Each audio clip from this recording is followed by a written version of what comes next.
So hello fellow Earthlings, this is Earthling 6455463728, and I guess I'm gonna miss Joe Rogan.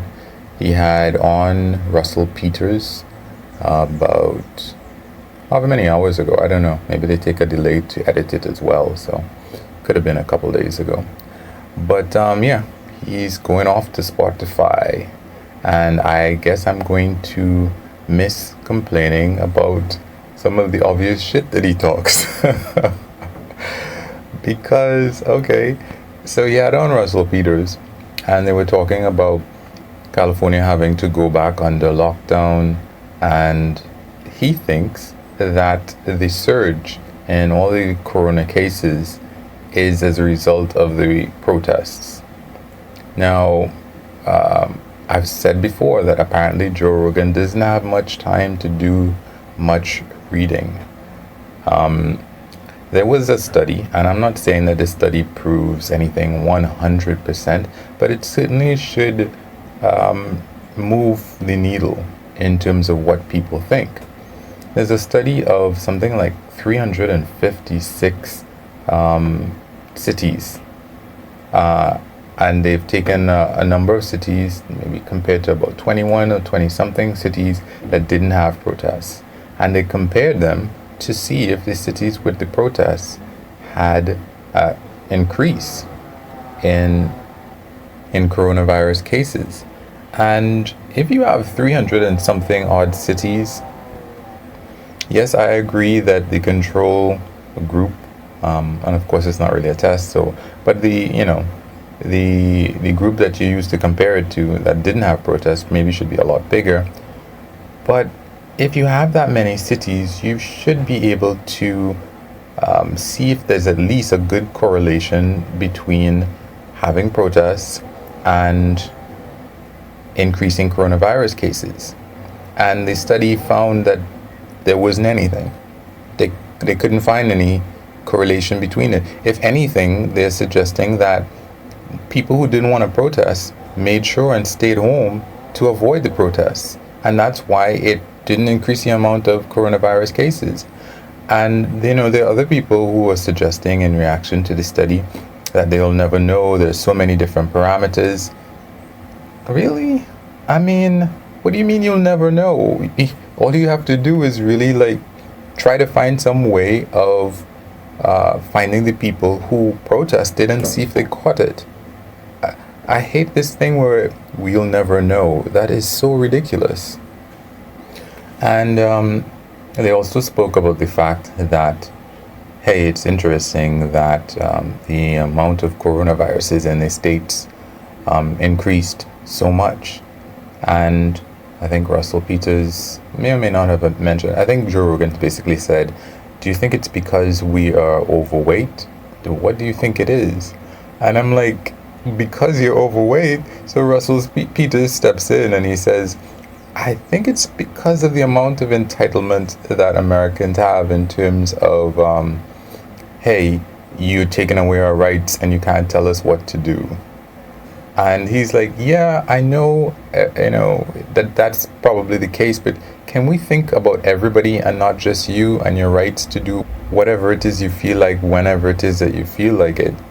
I mean, it's a lot of things that we have to do as a community that may infringe, quote unquote, on our individual rights. I mean, people might want to fire a gun in the middle of a community, and that's not really allowed, even though, hey, you're infringing on my rights.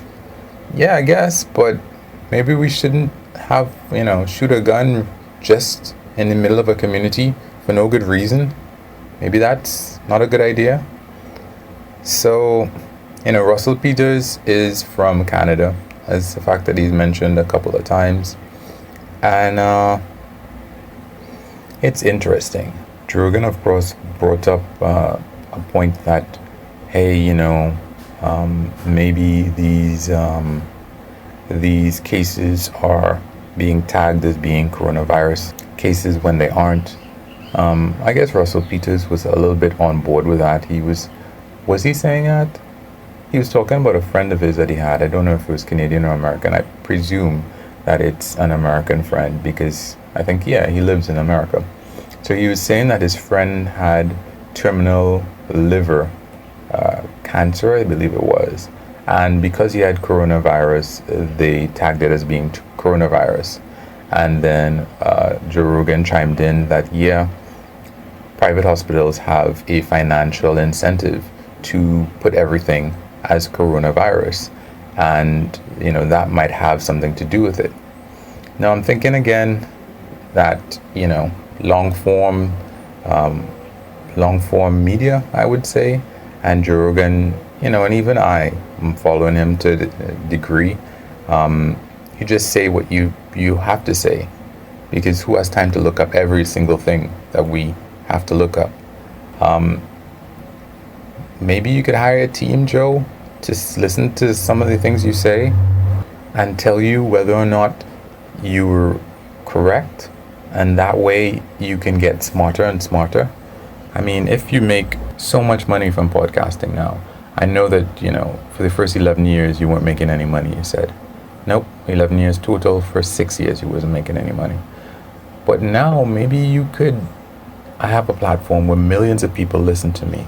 Maybe I should be saying things that are provable.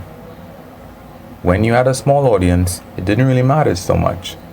But anyway, this is my point in terms of anybody who's still thinking that, oh, you know, they're just marking everything down as COVID when it isn't. There's a lot of ways to disprove that. So yeah, there are a lot of different ways to disprove that all of these cases are as a result of private hospitals trying to get money from the government for coronavirus cases. For one thing, you could simply compare the amount of deaths as compared to the year before. Now, I haven't done that for the US, but I will sort of. Let's look at other countries where there's no incentive for private hospitals because there aren't as many, as far as I know, in the UK. There is no real incentive for any doctor or anybody in the UK to come up with these numbers because it's government funded. Healthcare in the UK is government funded. Same as in Canada. It's also government funded primarily. And the UK and Canada, actually Canada has about the same percentage given to population of coronavirus cases and deaths as the US. Actually, I'm not sure about deaths. And with respect to deaths, the US actually has fewer per capita deaths than the UK. So how does it make sense that these people are being incentivized and yet they're returning a lower percentage of cases of people with and the UK has less obese people, as far as I know, than the US.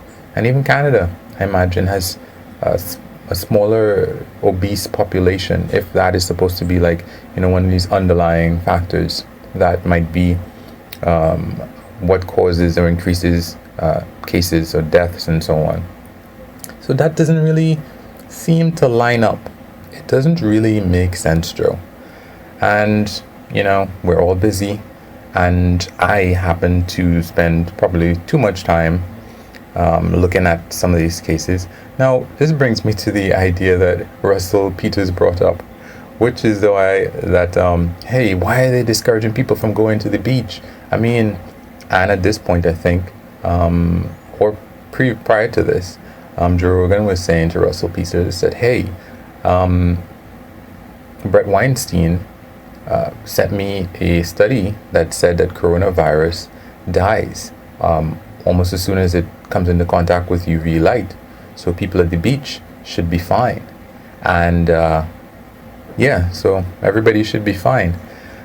There have been like pool parties that people have gotten coronavirus at.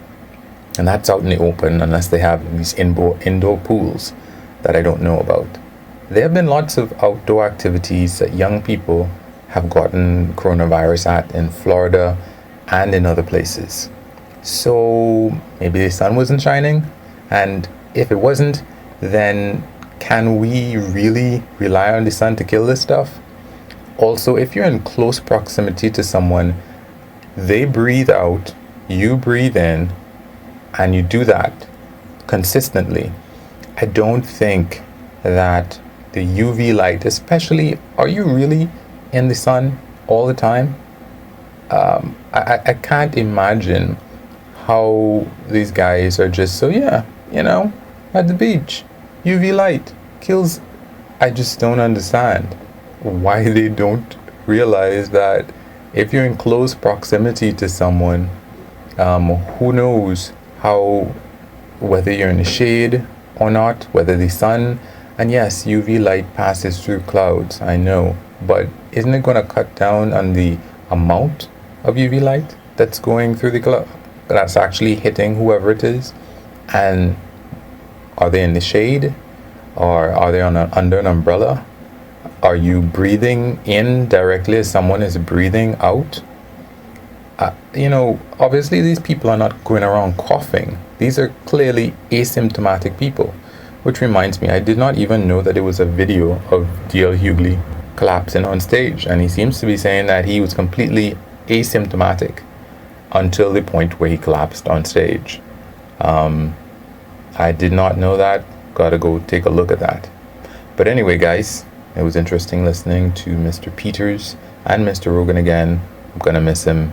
I'm not gonna listen to Spotify, even if they have a video section, to see this stuff. But anyway, wish me luck. So you can like or unlike, comment, subscribe, and or share. That's LUCSS. And of course, I don't prefer it, but you can also do nothing. Peace.